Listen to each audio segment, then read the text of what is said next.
morning or good afternoon, students, parents, teachers, fellow speakers and judges. Many of you must be thinking that slavery has been completely abolished in the postmodern era. But you are wrong. So today I'm here to tell you a tale of Romano. When I was 15, I was living in the village with my family. I met a man who told me about Kultiwa. I didn't know how to get there and I didn't have any money to pay for the bus. This person said that he would help me. He misled me and told me lies. I've been told by the people in my village that Kultiwa was a very beautiful country where I could earn lots of money. So when the man offered me a job on his friend's large cocoa farm, I decided to travel with him. When I arrived there, I realized things weren't what they seemed. I was only one of 5 workers that slept in a tiny little farmhouse and mainly ate cassavera. We had to get up early and come back to the house late at night. And once I cut myself with a deadly machete. I did not receive any medical care. We didn't have any contact with anyone else. When I came back to Burkina Faso, I came back alone. The fare was $90. I had $20 when I came back to my village. I did not have a job. I did not go to school. I would advise everyone to stay in this country and avoid departing on such an adventure. I would never go there again because my experience was that I came back with almost no money. I had been deceived.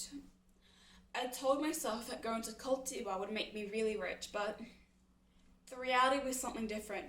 We worked like animals. We were exploited. This is a classic tale of child slavery that still exists in the world today. So I am here to place a foot down on this ground and to shout at you that there needs to be a catalyst of change towards child slavery. A matter of fact, child slavery wasn't completely eradicated across the world until 1981 in the African state of Mauritania. Even in today's society, illegal child slavery still exists in all corners around the world. But these specific countries have the highest percentage of child slavery. These countries include India, Kenya, Brazil, Kenya, and Mexico. The amount of children in slavery is phenomenal. According to the Compassion International website, there are 168 million children worldwide trapped in labor, accounting for almost 11% of the overall child population, with 100 million boys and 68 million girls. In addition, there are 145 million children child slaved aged from 15 to 17, where 40% work in hazardous conditions, and extraordinary 28% of all child laborers. As a result of child slavery, these illegal industries profit around $150 billion every year. All of these illegal profits are caused by your everyday needs and desires. Have you ever had that craving for that cigarette in your mouth? Or that drooling sensation for chocolate? Or that desire for that beautiful blouse in the shop window? Or that coffee fixation when you wake up?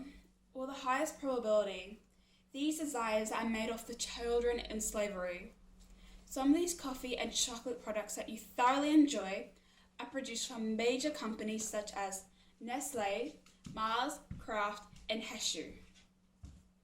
Furthermore, all the shirts that you could be wearing could be produced by children in factories. According to the National Labour Committee, there was an estimated 200 children that were sewing clothes by hand for companies such as Ali Fashion, Belly Girl, and JJ's at the Rich Harvest factory in Bangladesh. In addition, those cigarettes that you could be smoking could be produced by children in tobacco farms As reported, there was an estimated 80,000 children on a farm in India where they were producing tobacco for companies such as Uno Incorporation and Ali Once International. Therefore, there needs to be a catalyst of change towards your everyday needs and desires, as they may be produced by these poor and innocent children working in horrendous conditions. Many of these children work in hazardous conditions, work insanely long hours, and often suffer physical and emotional abuse.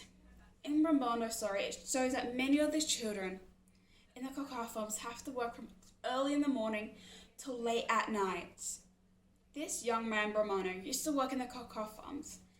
These children had to work in extremely dangerous conditions. They had to climb up cocoa trees and cut down bee pods with a deadly machete. As a result, leaving the children with large and horrendous scars all over their body from these lethal weapons. These children were often exposed to harmful agricultural chemicals without wearing protective clothing, which can cause fatal side effects as respiratory disorders and cancer. These children were treated awfully. If a child were carrying beanbags too slowly, they would be beaten with whips. Therefore, many of these children are deprived of the basic educational needs because of child slavery. Many of these children have little to no education because these poor, unfortunate children are kept out of school to help with their family income, to help with their families' companies, as it was vital for family income. In addition, it was reported that children were working 30 hours a week and earning as little as 6 cents an hour. Let's reflect upon that for a moment. How much do you earn a year, let alone an hour? Hence, the children in the Kultiwa cocoa farms, 40% of children weren't attending school in 2010. In 11 countries, 16% of child labourers in grade 3 and 4 weren't passing basic language skills. But on a more positive note, you can sponsor one of these poor children through organisations as Compassion Australia, World Vision and Save the Child. One of these sponsored children spent 40,000 hours in nurturing programs and 50% graduate college. You can make a change to this terrible issue. Thank you, Miss, for watching this presentation. Have a nice day.